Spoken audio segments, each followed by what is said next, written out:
namazin nuk e fal. Pra nuk është në rregull dhe nuk është e arsyeshme që ti jesh pe agjëruesve dhe ta lësh namazin.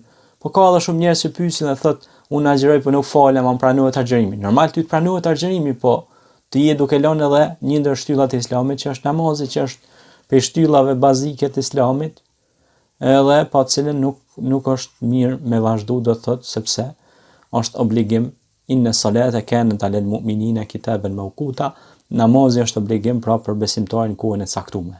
E pe kohëve të caktuar dhe kohëve të specifikuara në Kur'an dhe që Allah e ka përmendur është namazi sabat. E pikërisht namazi sabat ka vlerë shumë të madhe sidomos në muajin e shenjtë Ramazanit, për shkak se ka shumë njerëz që han syfyr dhe nuk pret deri ta falë dhe sabon. Po han syfyr dhe flan gjumë dikur kur të lind dielli e fal namazin e sabajit. Kjo nuk është në rregull. Prandaj shumica e gabimeve që bëjnë agjëruesit është ky, domethënë që i lën farzet Allahut, thotë un po fali qiyamul lejl, po fali namaz natë. Mirë, ti falë namazin e natës, po nuk është në rregull ti me fal namaz natë, me ndajt pa gjumë gjatë, edhe me tik namazi sabajit, që namazi sabajit kuptohet është pe namazeve më të vlefshme dhe është namaz farz pra. Pastaj tjetra është, po ta dinin pra vlerën çfarë të mira ka namazi i yacis dhe sabat, thot pejgamberi alayhis salatu wassalam, do të vinin po që nevoja edhe duke u zvarritur, duke shku zvarr. Edhe pra shikoni çfarë rëndësi ka dhënë pejgamberi i dashur Muhammed alayhis salatu wassalam namazit. Sidomos namazi i sabat dhe yacis, thot pejgamberi alayhis salatu wassalam,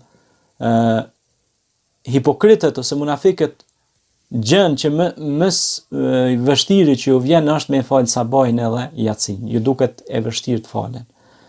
I dhon pra më shumë, prandaj kur thirret namazi sabat, es-salatu khairun minan naum. Domethënë namazi është më i mirë se gjumi, sepse ti për hir të Allahut po ngritesh. Po ngritesh nga shtrati jot dhe po e ndon kohën për me madhru, me lavdru Allahun te bareke ve taala. Abdullah ibn Mesudi radiallahu anhu thoshte se Muhamedi alayhis salatu wassalam na mëson të udhëzimin e tij dhe për udhëzimin e tij është falja e namazit në atë xhami ku thirret ezani. Imam Ibrahim Nehajiu e përshkruan ditën e Ramazanit dhe thot: agjerimi një ditë në Ramazan është më i mirë se i 1000 ditëve. Lartësimi i Allahut në atë ditë është më i mirë se lartësimi në 1000 ditë të tjera dhe një rekat i asaj dite është më i mirë se 1000 rekate të tjera. Prandaj, o ti agjërues dhe falës i namazit sabat, ti e fitove shpërblimin padyshim me lejen e Allahut.